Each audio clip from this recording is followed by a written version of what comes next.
Olá pessoal da Ser, tudo bem? Eu sou a Anne, na verdade meu nome é Adriane, né? Mas é assim que eu sou conhecida na casa. E hoje a gente vai conversar sobre um tema muito legal, que é a valorização da vida. A gente sabe que esse mês de setembro é o mês do Setembro Amarelo, que a gente vê as campanhas aí de prevenção ao suicídio. E aí eu queria começar esse nosso tema de hoje com uma referência não espírita de um filme que é o Piratas do Caribe. Não sei se vocês já assistiram. Nesse filme, né, um dos protagonistas lá, o pirata, o Jack Sparrow, ele tem uma bússola. E essa bússola, ela não aponta nem para o norte geográfico, nem para o norte magnético. Essa bússola, ela aponta para onde está o desejo dele, para aquilo que ele mais quer lá dentro. E aí, por que é legal a gente pensar nisso quando a gente fala de valorização da vida? Essa sensação de norte, essa sensação daquela coisa principal que governa a nossa vida, é algo que é trabalhado dentro da doutrina espírita. A gente tem no livro Ação e Reação, do André Luiz, isso pelo nome de desejo central. E aí, esse desejo central seria como se fosse aquele tema básico dos nossos interesses mais íntimos. E aí eu pergunto para você, você sabe qual é o seu desejo central? Você sabe o que governa a sua vida? Para a gente entrar nesse tema do desejo central, tem alguns conceitos importantes que é legal a gente estar familiarizado. Então vamos lá. O primeiro deles, vocês vão ver que eu vou gastar um tempinho, é a qualidade de vida. O que é a qualidade de vida? Você já parou para pensar a respeito disso? Se a gente começar a ver quais são os parâmetros pessoais nossos, assim, o que é ter uma qualidade de vida, puxa, a gente vai perceber que tem um quê subjetivo, né? Talvez para cada um seja uma coisa. Talvez a qualidade de vida também ela tenha várias dimensões, não é mesmo? A dimensão psíquica, a dimensão física propriamente dita, uma dimensão mais prática, talvez relacionada aí com a questão financeira ou com conforto. E aí também a questão espiritual, claro, que nós espíritas buscamos aí através do espiritismo, mas que outras pessoas buscam aí através de outras crenças ou até mesmo da mistura de várias crenças. E aí a gente tem também a questão da temporalidade, né? Então hoje, o que é qualidade de vida hoje? O que a nossa cultura entende como qualidade de vida e o que já foi no passado? E aí eu trago para vocês um exemplo pessoal, para quem me conhece sabe que eu sou médica, estou terminando a residência de psiquiatria e eu acho que é uma dúvida comum quando a gente está se formando de que caminho que eu vou seguir. Então estava lá eu no final da faculdade pensando, puxa, que especialidade que eu devo fazer, o que será que se encaixa melhor com a minha rotina? E eu fiz a minha graduação toda ali voltada mais para a pediatria, então fiz ligas, congressos, trabalhos, enfim. E acabou que eu não passei no hospital que eu mais queria fazer. E aí eu me senti um pouco perdida, né? Eu passei em outros lugares, mas não era bem aquilo que eu queria. E aí eu fui conversar com vários professores, né? Para me orientar mesmo, para tentar tomar uma decisão que cabesse ali com o que eu queria para o meu futuro.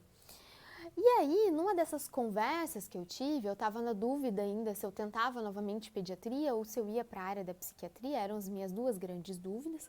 Inclusive, meu esposo, que é psicólogo, me ajudou, fez um quadrinho, a gente foi cada dia colocando os pontos positivos e negativos da psiquiatria, da pediatria. Fizemos isso, né, por quase um ano até ser a data ali da inscrição das próximas provas que eu ia fazer. E aí, nesse contexto, né, de raciocinar sobre o que seria melhor e tal, uma das conversas que eu tive com um dos professores da faculdade, a gente foi tomar um café, eu e ela é neonatologista, e então ela fez pediatria, depois fez neonatologia, né, então ela cuida dos bebezinhos menores, trabalha em UTI neonatal e tal. E ela tem já a filha adulta, né, próxima da minha idade, então uma pessoa que tem aí vários anos de experiência mesmo, né, tanto profissional quanto de vida. E aí, nesse café que eu fui conversar com ela, eu coloquei, né, as minhas dúvidas, as minhas questões e tal. E aí ela falou comigo assim, puxa, se o teu norte, e ela usou essa palavra norte, se o teu norte é qualidade de vida, eu acho que você, porque eu estava atendendo na época mais para psiquiatria, né? eu acho que você vai ser feliz, eu acho que vai dar tudo certo para você. E aquilo me marcou de um jeito, porque eu nunca tinha pensado, puxa, qual que é o meu norte, né? Qual que porque existem vários caminhos que a gente pode seguir, né? Como se diz, a felicidade, ela é o caminho. Então, não necessariamente eu escolher uma especialidade ou outra determinaria se eu seria feliz ou não. Mas, certamente, a psiquiatria, para o que eu queria para a minha rotina de dia a dia, de família e tal, se encaixaria muito mais. E aí, naquele momento foi que eu percebi que a qualidade de vida era algo primordial para mim, que eu não abriria mão e que talvez na pediatria, dentro da especialidade da pediatria, da subespecialidade que eu pretendia seguir, talvez não encaixasse tanto com o que eu queria de rotina social e familiar. E aí, se a gente faz um breve histórico a respeito, né, das pesquisas sobre qualidade de vida, a gente percebe que esse conceito ele nasceu ali no contexto do pós-guerra, né? Então, a gente teve duas grandes guerras mundiais ali no século passado. E aí, nessa época, a gente tinha tudo menos qualidade de vida, né? E a partir daquele momento, né, que coisas tão horrorosas aconteceram, houve um movimento, né, da sociedade ocidental como um todo, de estudar, né, de ir para o outro lado, né, o que a gente precisa para estar bem, para ficar bem e tal.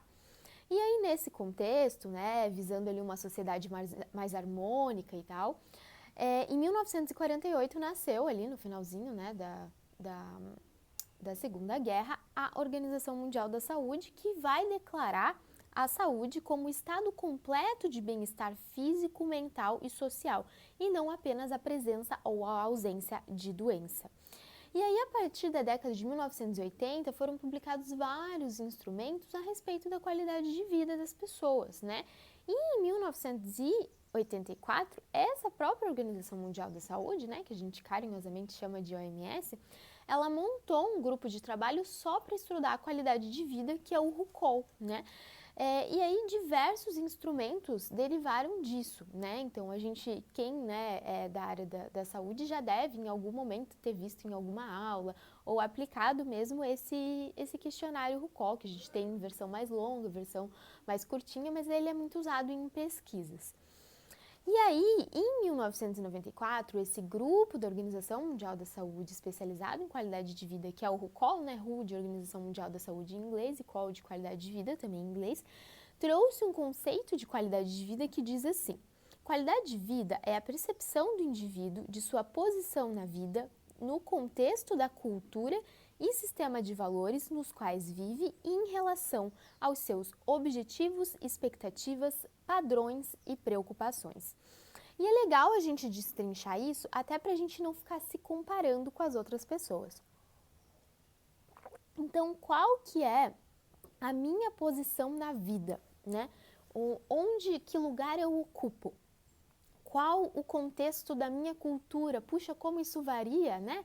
Aqui estamos falando de Curitiba e eu gosto de dar novamente o exemplo. Eu nasci em Belém do Pará, mudei para cá muito pequena, eu tinha 4 anos e acabei crescendo por aqui, porém a cultura em casa era mista, né? A gente tinha uma influência externa daqui, porque a gente morava aqui. O meu pai é de Belém mesmo, da capital, e a minha mãe ela é do interior, mas com família mineira, então ela traz muitos costumes ali do pessoal de Minas. Então sempre teve assim uma diversidade muito grande cultural, vamos dizer assim, em casa, né? E muitas vezes a gente se pegava se perguntando qual seria a melhor forma de agir, né? O que fazer. Lembro bem do meu primeiro aniversário, né? Eu imagino que tenha sido de 5 anos, que eu convidei os amiguinhos da escola e a minha mãe marcou, se eu não me engano, mais 5 da tarde. E aí as mães ligaram para ela, falaram, puxa, por que 5 da tarde? É muito tarde e tal, não dava para ser mais cedo? E ela não sabia. Por quê?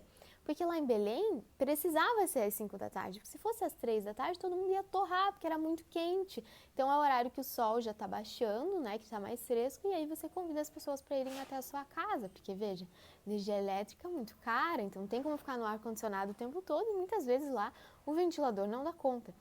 Então essas diferenças, né, culturais, às vezes elas aparecem, né, dentro do nosso próprio país e elas implicam ali tanto na nossa relação com o outro quanto no que a gente entende ali como qualidade de vida. E aí, qual que seria o meu sistema de valores, então? Puxa, isso está muito em alta agora, né? As coisas que eu acredito, as coisas que eu não acho legal. Como eu estou inserida nisso, né? Quais são as coisas que são importantes para mim em termos de valores? Quais são os meus objetivos e padrões, né? A gente tem objetivos de vida, né? Dos menores aos maiores, e a gente também tem padrões que a gente gosta de seguir, né? Quais são eles? E quais são as minhas expectativas e as minhas preocupações, né? O que eu espero da vida e com o que eu me preocupo. Todos esses itens, se a gente parar para detalhar, a gente vai ver que a definição de qualidade de vida é muito particular para cada um, né? Porque qual que é a chance da gente ter alguém que pensa exatamente igual a nós em todas essas questões? E aí, o que a doutrina espírita nos fala, então, sobre qualidade de vida, né? E aqui, essa parte, né, e algumas outras dessa nossa conversa de hoje, eu retirei de um artigo da revista lá da AME Brasil, da Associação Médico Espírita, é um artigo que fala sobre qualidade de vida, e ele vai fazer um paralelo ali muito interessante entre esse questionário que eu falei para vocês, o RUCOL, e o que a doutrina espírita nos traz sobre os temas abordados nesse questionário. Então vamos a esses pontos, certo? Então esse questionário RUCOL, ele tem domínios, que seriam grandes temas, né? Vamos passar por cada um desses domínios fazendo esse paralelo, então, com o que a doutrina nos traz. Então o domínio físico é o primeiro deles. E eu acho que esse é um pouco mais óbvio, né, mais tranquilo, direto da gente entender. Lá no Evangelho, no capítulo 17, né, no item 11 lá do Sede Perfeitos, nós somos orientados, né, a cuidar do nosso corpo e do nosso espírito. Então, nós espíritas acreditamos que temos um espírito, que temos o perispírito que liga o espírito ao corpo físico, que é esse, né, que está aqui no mundo exercendo aí as nossas funções como encarnados. Então, a gente entende, sim, que somos espíritos imortais, e que o espírito vai atuar sobre o corpo e sobre o perispírito também. A gente também entende que a saúde, ela vai além da parte física, como a própria Organização Mundial da Saúde diz, e que ela consiste ali na perfeita harmonia da alma. Então, isso não quer dizer que sejamos todos doentes, mas essa nossa busca pela harmonia, e pode ser uma harmonia relativa aí, considerando o nosso estágio evolutivo. E a gente também entende que o corpo físico, ele é um instrumento, né, da nossa vida da Terra. E a gente pode, sim, ter ele acometido por doenças, enfermidades ou mesmo por sintomas transitórios, certo? Passamos então ao outro domínio, que é o domínio psicológico. E aí, quem já me ouviu falar, sabe que eu sempre faço propaganda da série psicológica de Joana de Ângeles, não é mesmo? Quem já me ouviu falar também sabe que teve um curso, né, recente da Associação Médica Espírita que trabalhou as obras psicológicas de Joana de Ângeles à luz, também dos estudos de Jung, né, esse grande aí, expoente de toda uma teoria dentro da psicologia. E que nós espíritas, acreditamos que houve essa interação entre o Jung e a Joana de Ângeles no plano espiritual, de modo que a gente tem algo muito rico, né? Porque a gente consegue, nessa série psicológica de Joana de Ângeles, trazer muita coisa para a nossa vivência prática, certo? Então, várias questões existenciais de nós, seres humanos, a gente consegue ter elas abordadas, acolhidas e até dar um senso de direcionamento do que fazer, por ter essa junção aí entre o espiritismo e a psicologia de Jung. Então, para quem ainda não se aprofundou nisso, é muito bacana. Para quem gosta da área, eu super recomendo. E eu entendo que essa série, de uma forma geral, ela traz um grande convite, né? Ela é um grande convite ao autodescobrimento mesmo, a gente mergulhar em si, a gente buscar o que está dentro da gente para a gente poder se melhorar. E não ficar só nas aparências, no externo, né? E nas coisas que às vezes a gente acaba se preocupando mais, no contexto social. E aí a gente passa para um outro domínio, então, que é um domínio que chama de nível de independência. E essa independência é interessante a gente pensar que ela pode ser relativa também, né? Porque veja, qual que é a independência de um bebê?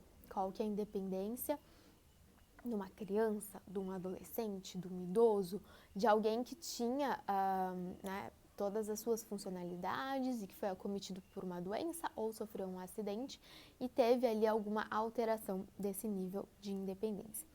E aí, alguns contrapontos são colocados para a gente ter uma reflexão a respeito desse nosso nível de independência. Então, o primeiro deles é a nossa liberdade versus a nossa capacidade de trabalho. Então, eu gosto de dar o exemplo nesse momento daqueles pintores com a boca e com os pés. Para quem já recebeu, né, eles mandam cartões pelo correio no Natal, e geralmente ali perto da Páscoa e tal, e são obras belíssimas, né, é muito delicado, né, muito profundo o trabalho deles, e é uma forma deles venderem ali, né, todos aqueles produtos que são tão bonitos para as pessoas interessadas. E veja, muitos deles, né, se fosse nós, né, eu fico me perguntando, o que a gente faria se a gente tivesse nascido sem os braços, né, e sem as pernas, às vezes sem os braços e sem as pernas, e o que eles fizeram com essa condição, o que eles fizeram com a capacidade de trabalho deles, né, e conseguiram e estão aí produzindo obras belíssimas até hoje, né. Então, quando a gente para olhar o quanto que a gente tem de liberdade, puxa, não, eu posso fazer o que eu quiser, eu não preciso seguir essa ou aquela carreira, né? Ou eu não consigo. Mas é legal também a gente olhar para, com as ferramentas que nos foram dadas, ou com as ferramentas que eu tenho hoje, que talvez algumas eu não tenha mais, o que eu consigo fazer, certo? Qual que é a capacidade que eu tenho para trabalhar, para ter alguma ocupação útil. E lembrando que o Espiritismo considera que trabalho é toda ocupação útil, então não necessariamente isso precisa ter um rendimento financeiro associado. A gente sabe que muitas vezes é necessário, né? Muitas vezes a gente precisa, inclusive, disso para viver aí no mundo. Mas não só isso, né? Então, essa relativização, ela é bem importante. E aí, quando a gente olha para essa questão da liberdade, da capacidade de trabalho, um outro ponto que também é legal a gente pensar é o nosso livre-arbítrio versus o livre-arbítrio do outro, né? Então, é isso da gente poder escolher, da gente ter alguma liberdade de escolha. E aí, novamente, eu não lembro em qual palestra foi, né? A gente acaba assistindo muita coisa, muitos conteúdos, então eu não sei ao certo a referência, mas agradeço a quem fez essa analogia do livre-arbítrio com aquelas coleiras de cachorro, sabe? Então tem umas coleiras de cachorro que são aquelas que elas têm um elástico, né? Então, e você tem um regulador. Então você consegue puxar o cachorro se ele estiver, né, indo para uma direção que não é legal, você dá aquela travada. E eu gosto de pensar no livre-arbítrio mais ou menos como essas coleiras. Não que a gente esteja preso e tal, mas que existe algum controle externo quando a gente estiver indo muito para fora do caminho. Então a gente tem alguma liberdade de escolha, né? Mas se o negócio estiver dando muito ruim, em algum momento vai ter essa trava externa, seja por uma pessoa, seja por uma doença, seja por um acontecimento, para que a gente retorne ali ao nosso caminho. E quando a gente analisa essas questões, a gente consegue ter uma noção ali do nosso nível de independência, do que a gente deve entender por independência, né? Sempre respeitando as nossas limitações e as limitações do outro. E também, talvez a gente consiga olhar para as enfermidades, para as limitações do corpo, que às vezes aparecem de uma hora para outra, de uma forma mais tranquila, né? Buscando aí esse ressignificar e esse buscar uma nova forma de se colocar no mundo mediante aquelas condições que a gente vai estar naquele momento. E aí, passando para um outro domínio, então, que é o domínio das relações sociais, aí fica muito bonito até, né, da gente relembrar do mandamento maior, né, da gente amar Deus sobre todas as coisas e ao próximo como a si mesmo. E aí, nesse contexto, é citado o BIP, né, o nosso famoso BIP aí, do Espiritismo, que seria essa benevolência para com todos, a indulgência para com as imperfeições alheias e o perdão das ofensas. Então, toda vez que a gente estiver lá no trabalho, estiver difícil a relação social com os nossos colegas, é muito importante que o BIP apareça ali na nossa cabeça, né? Puxa, nessa situação de conflito super difícil, horrorosa, o que eu posso fazer para ter um ato de benevolência? O que eu posso fazer para tentar trabalhar um pouquinho a minha indulgência com as dificuldades do outro? E o que eu posso fazer, de repente, para perdoar o outro, se porventura eu me sentir ofendido? Porque às vezes a gente vai se sentir ofendido, né? E às vezes é colocado na doutrina, né, a questão de, puxa, você só precisa perdoar se você se ofendeu, o espírito evoluído não se ofende e tal, e talvez a gente, né, estamos caminhando todo dia rumo à evolução, não devemos nos esquecer disso, mas também devemos considerar que às vezes a gente vai ficar chateado, a gente vai ficar bravo, né, a gente não vai gostar do que as pessoas falaram, e a gente pode trabalhar o perdão, o importante é a gente reconhecer e fazer alguma coisa com isso. E aí, nesse momento, eu gosto de trazer um contraponto, tá? Porque quando a gente fala, assim, em palestra, em conversa, agora online mais ainda, né? Porque a gente não tem noção do que você está pensando aí em casa assistindo, é bacana a gente pensar nos contrapontos, né? Porque senão fica uma ponta solta e aí vai falar, não, ela falou lá que tem que ser benevolente, indulgente, perdoar, então tudo que acontecer de ruim no trabalho, eu vou fazer isso, e aí as pessoas vão passar por cima de mim e tal. Então, para fazer esse contraponto, eu trago para vocês a famosa história da serpente, né, que está lá no livro Os Mensageiros, de André Luiz, lá no capítulo 20, que fala sobre defesas contra o mal. E essa é uma história que eu confesso para vocês que eu já ouvi ela algumas vezes, porque é uma história que o meu pai sempre me conta quando eu venho com algum conflito para ele, né? Nós seres humanos somos diferentes, mas alguns de nós somos muito parecidos, né? Então, tenho muitos pontos de contato com meu pai em termos de personalidade e funcionamento, e somos mais guerreiros, explosivos, às vezes brigamos, e essa expertise de se colocar num lugar em que você consegue defender o seu ponto de vista sem agredir o outro e sem fazer, né, deixar que os outros passem por cima de você, escolher as suas batalhas com assertividade é um dos meus grandes desafios e eu acredito que seja o dele também. E várias vezes quando, enfim, tinha conflitos na escola, depois na faculdade, atualmente no trabalho, conversar com ele sempre me ajudou muito, né? E várias vezes ele trouxe essa história para mim como forma de relembrar esse contraponto importante. Então, assim, eu contando a história não vai ser tão lindo como está escrito, então eu vou lendo e a gente vai pensando sobre isso, certo? Então, contam as tradições populares da Índia que existia uma serpente venenosa em certo campo. Ninguém se aventurava a passar por lá, receando-lhe o assalto. Mas um santo homem a serviço de Deus buscou a região mais confiado no Senhor do que em si mesmo. A serpente o atacou desrespeitosa. Ele dominou-a, porém, com um olhar sereno e falou: Minha irmã, é da lei que não façamos mal a ninguém. A víbora recolheu-se, envergonhada. Continuou o sábio o seu caminho e a serpente modificou-se completamente. Procurou os lugares habitados pelo homem como desejosa de reparar os antigos crimes. Mostrou-se integralmente pacífica, mas desde então começaram a abusar dela. Então, ela tentou, né, ir para os espaços onde anteriormente ela era temida e tal, e aí começaram a abusar dela. Quando lhe identificaram a submissão absoluta, homens, mulheres e crianças davam-lhe pedradas. A infeliz recolheu-se à toca desalentada. Vivia aflita, medrosa e desanimada. Eis, porém, que o santo voltou pelo mesmo caminho e deliberou visitá-la. Espantou-se observando tamanha ruína. A serpente contou-lhe então a história amargurada. Desejava ser boa, afável e carinhosa, mas as criaturas perseguiam-na e apedrejavam-na. O sábio pensou, pensou e respondeu após ouvi-la: Mas, minha irmã, houve engano de tua parte. Aconselhei-te a não morderes ninguém, a não praticares o assassínio e a perseguição, mas não te disse que evitasses de assustar os maus. Não ataques as criaturas de Deus. nossas irmãs no mesmo caminho da vida, mas defende a tua cooperação na obra do Senhor. Não mordas nem firas, mas é preciso manter o perverso à distância, mostrando-lhe os teus dentes e emitindo os teus silvos.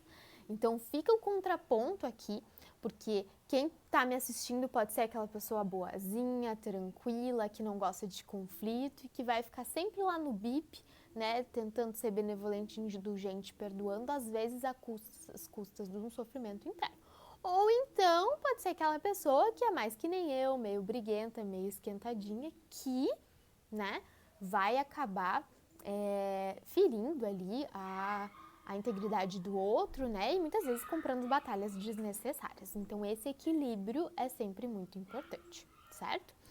E muitas vezes o discurso religioso ele vai levar a esse mesmo lugar que a serpente. Então a gente precisa ter esse cuidado, tá bom? Então agora a gente vai passar para o próximo domínio,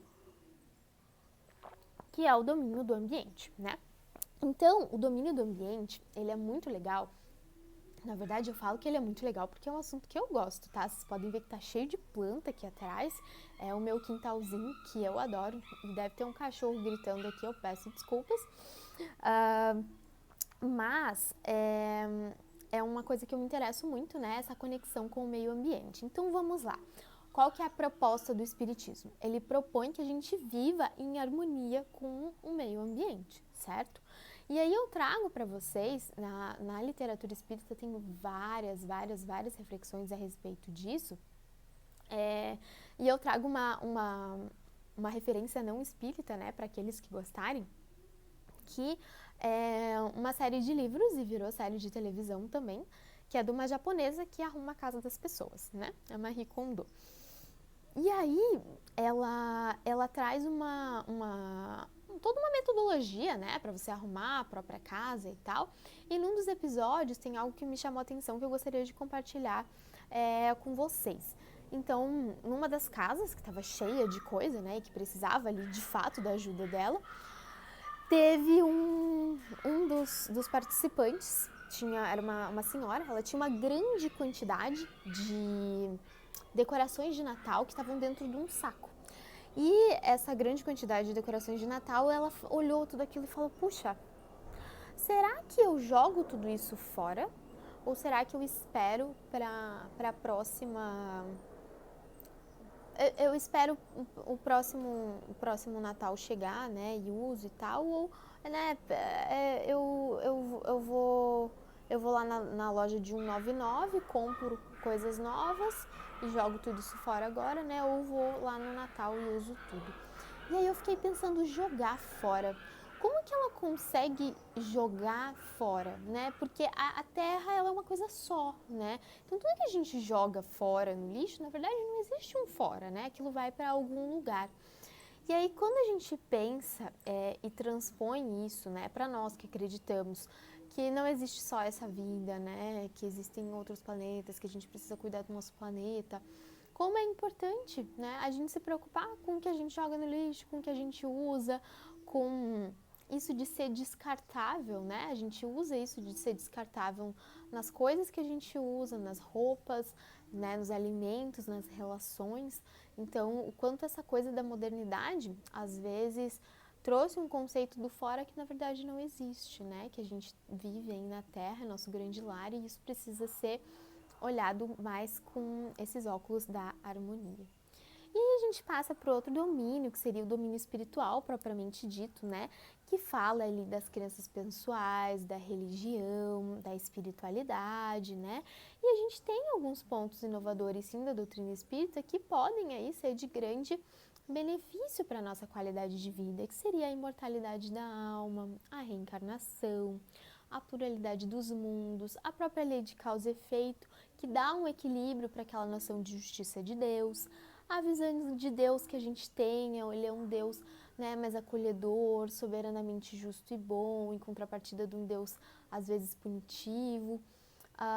Então a gente consegue ter ali inovações que muitas vezes nos cabem. E veja, isso não é para dizer que outras doutrinas que pregam outras visões de Deus não têm o mesmo valor. Não, de forma alguma. Mas a gente que decidiu seguir o espiritismo, é legal a gente pensar sobre as coisas que são diferentes e que vieram aí como novidade, né, em termos religiosos, e a gente poder usar isso a nosso favor. E aí, qual seria esse grande termômetro, então, para a gente ver como anda a nossa qualidade de vida? Além dos instrumentos, claro, né? Que esse dos instrumentos a gente já falou, e também não é o nosso foco, né? De ficar mexendo aí nos instrumentos na casa espírita, né? Esses instrumentos de pesquisa. Então, a grande pergunta, né? Como que eu tenho me sentido? O que se passa a nível mental e o que se passa a nível do meu corpo físico? Numa das palestras do Haroldo Dutra Dias, né? Orador espírita, né? Ele coloca pra gente que quando tudo dói, a dor não é física. Eu acho uma graça essa frase, né? Porque às vezes quando tudo tá ruim, né? Talvez não esteja vindo só do corpo, né? Não seja só ali uma dor de um esforço que você fez na academia ou de algo pesado que você carregou, mas talvez uma dor da alma. E aí, nesse contexto, eu acho legal a gente pensar que muito se estuda a respeito dessa relação mente-corpo, né, e de como os nossos pensamentos influenciam na nossa saúde. Quem já me ouviu falar também sabe que eu não gosto das correlações absolutas, do tipo, pessoas nervosas sempre terão gastrite, né, sempre vai ser ali no estômago, então é muito mais interessante a gente fazer uma análise caso a caso e a nossa a autorreflexão, né? Então, a gente parar e olhar pra gente, puxa, será que toda vez que eu fico nervosa eu tenho tal sintoma? E aí, trabalhar em cima disso, né? E aí, às vezes a gente pode cair na armadilha, vamos assim dizer, de ficar, além de profetizando, né, o que vai acontecer com o outro, da gente falar, puxa, será que o fulano não vê que ele tá fazendo isso? Será que ele não tem consciência de que esse comportamento que ele tá tendo tá adoecendo ele?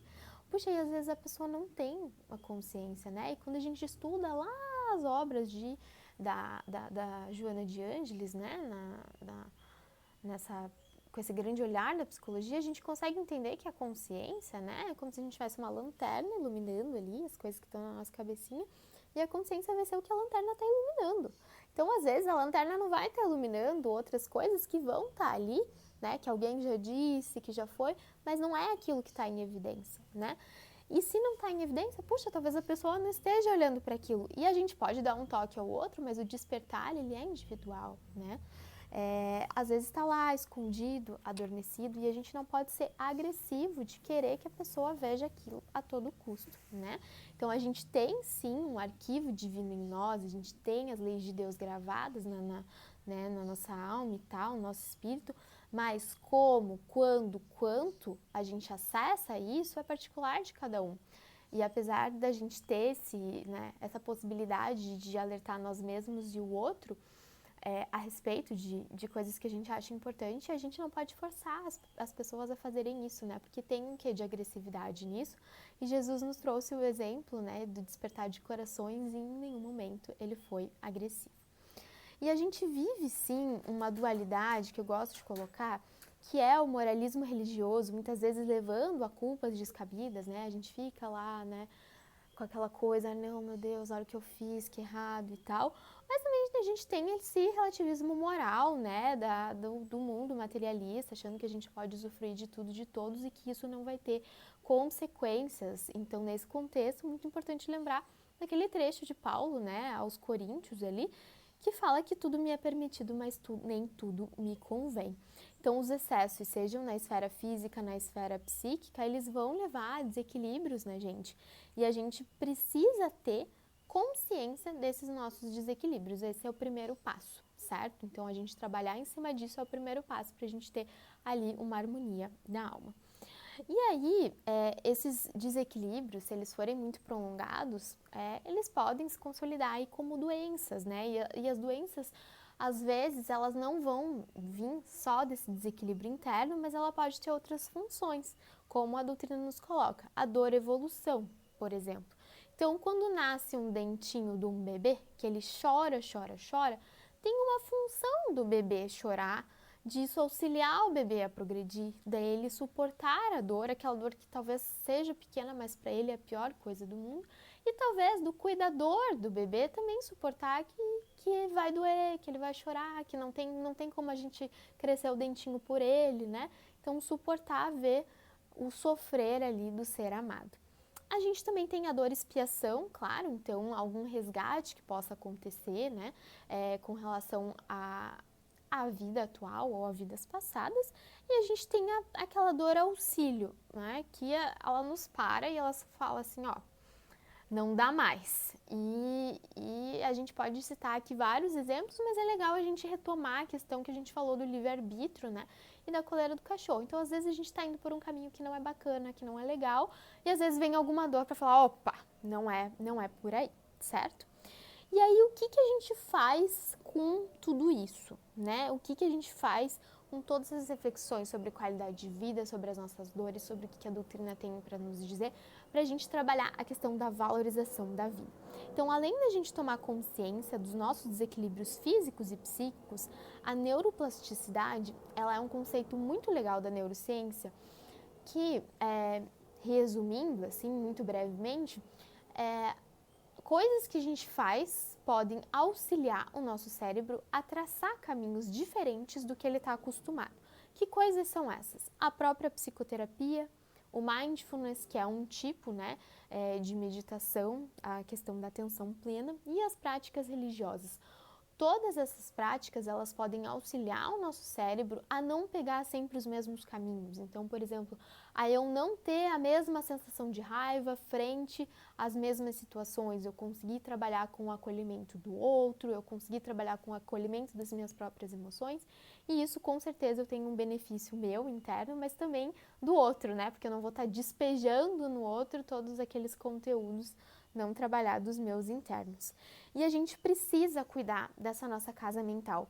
O que a gente pensa, o que a gente assiste, o que a gente conversa. E aí, pouco a pouco, a gente vai conseguindo conquistar, nas coisas mais simples, esse compromisso com nós mesmos da gente viver uma vida que vale a pena ser vivida. Né? E talvez a gente precise de apoio além da parte espiritual, talvez a gente precise de mais do que assistir palestras, tomar um passe, tomar uma água fluidificada, porque somos seres bio, psico, sócio espirituais. Então, às vezes, o nosso biológico, a nossa psique, ela vai precisar de profissionais aí capacitados para nos auxiliar nas nossas questões. E aí, eu queria finalizar com alguns dados a respeito da cartilha do suicídio. Então, a gente tem um site que chama Setembro Amarelo. Essa cartilha, existem várias, né, lá nesse site, mas a que eu trouxe para vocês é a que fala sobre prevenção ao suicídio, como que a gente deve ajudar, né? E por que é tão importante a gente falar sobre suicídio? Veja, em 2019 foram registrados mais de 700 mil suicídios no mundo. E estima-se que tenha uma subnotificação, então mais ou menos a estimativa tem em torno de 1 milhão de casos em 2019. E no Brasil, são 14 mil suicídios por ano. Isso dá, em média, 38 pessoas por dia. Isso dá mais de uma pessoa por hora. Então, nesse momento aqui em que a gente está conversando, uma pessoa, né, já infelizmente cometeu o suicídio. Então, é um assunto muito sério, muito importante e que a gente precisa conversar. E uma das grandes chaves para a gente conseguir prevenir o suicídio é a gente buscar formas de valorizar a nossa própria vida e de estimular a valorização do outro. Então, o primeiro passo, a gente precisa reconhecer as pessoas que precisam de ajuda. Então, quais são as bandeiras vermelhas, né, os red flags, os sinais de alerta que a gente precisa estar atento? Diagnóstico de uma doença psiquiátrica prévia, então a pessoa que já faz tratamento, a pessoa que já tentou o suicídio antes, uma pessoa que na família tem alguém que tenha comportamento suicida ou que tenha já cometido suicídio, a pessoa que tem outros comportamentos autolesivos, né, então que se corta, que se machuca e tal, a pessoa que tem abuso de álcool ou de outras drogas, a pessoa com história de abuso sexual na infância, a pessoa com comportamento impulsivo que do nada faz uma coisa super grave, pessoas que falam que gostariam de sumir, que não aguentam mais viver, que não têm mais esperança, que nada mais faz sentido e que sente uma dor que não passa. Então, todas essas são sinais de alerta que a gente precisa ficar super atento para essas pessoas com esses fatores de risco ou que falam essas coisas. E em situações em que a gente estiver conversando com essas pessoas, coisas que a gente não deve falar e coisas que a gente deve fazer. Então, assim, primeiro de tudo, ouvir com atenção o que a pessoa está sentindo, não julgar, não ter preconceito, não dar conselho. Você precisa sair de casa, você precisa esquecer isso, não fale isso. Demonstre que você é alguém de confiança, não faça comparações, não mude de assunto, nem faça comentários do tipo, vai, se anima, vai ficar tudo bem. Não ria, não faça piadas, não hesite em questionar aberta e diretamente a ideia do suicídio. Então, se a pessoa de fato pensa em morrer. E aí, a gente precisa ter essa noção na casa espírita de que às vezes a gente vai fazer todo o nosso trabalho em termos espirituais, mas a gente vai ter que encaminhar essa pessoa para um serviço de saúde, né? Que não é o local da casa espírita fazer esse tipo de tratamento. A gente vai cuidar da esfera espiritual e da esfera social de alguma forma, né? Mas uma pessoa em risco, ela precisa ter a família acionada, ela precisa de todos esses cuidados. Então eu agradeço a todos vocês que ficaram me ouvindo até agora e eu queria que a gente saísse de hoje pensando como buscar o norte da nossa bússola, como ir, né, em direção ao caminho daquilo que faz mais sentido pra gente e como auxiliar essas pessoas em sofrimento a seguir esse caminho que não é o nosso norte, mas é o norte delas. Muito obrigada, muita paz, muito amor e muita luz para todos vocês. Até a próxima!